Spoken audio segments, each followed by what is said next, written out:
एक राष्ट्रप्रेमाची प्रेरणा मिळते, ऊर्जा मिळते आणि मग ते घेऊन पुढे लोकसेवेचं जनसेवेचं काम करायला बळ मिळतं.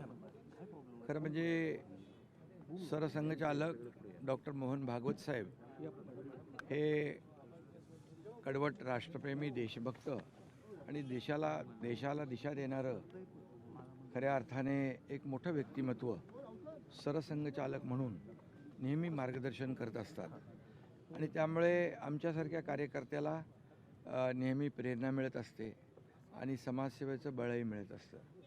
खरं म्हणजे 100 वर्षापूर्वी परमपूज्य डॉक्टर केशव बळीराम हेडगेवार यांनी संघाची स्थापना इथं केली.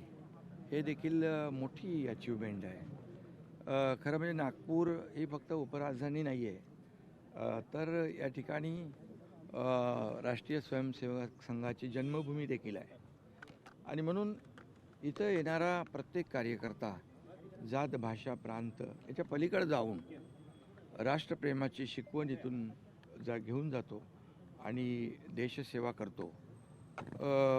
100 वर्ष एखादी संघटना निरपेक्ष भावनेने काम करत असते. कुठलीही प्रसिद्धीपासून अलिप्त राहून कुठल्याही अपेक्षा न ठेवता 100 वर्ष काम करणं हे देखील एक ऐतिहासिक बाब आहे.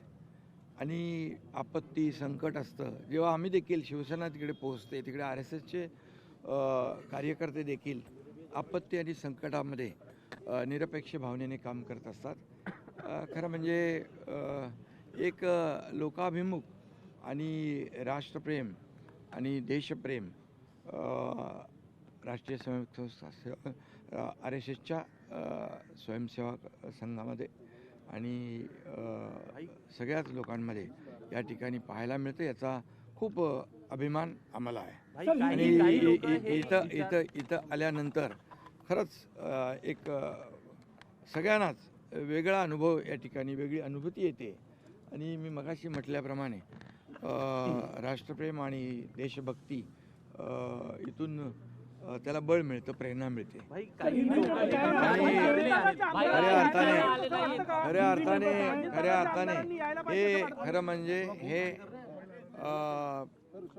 ही राष्ट्रप्रेमाची शतकपूर्ती म्हणजे शतक वर्ष आहे आणि ते देखील संपूर्ण देशभर जगभरामध्ये RSSच्या शाखा आहेत आणि हे देखील एक मोठं अचीवमेंट आहे.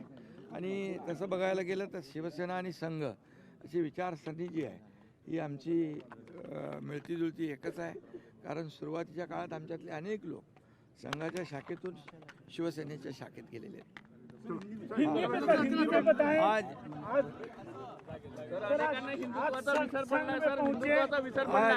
आज हम जब नागपुर में आते हैं अधिवेशन को या कभी भी, तो रेशीम बाग ज़रूर आते हैं.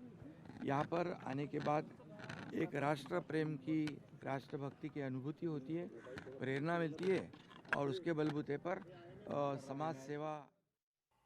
उपमुख्यमंत्री एकनाथ शिंदे बोलत होते. लोकशाही मराठी ऐका, पहा, जागरूक रहा.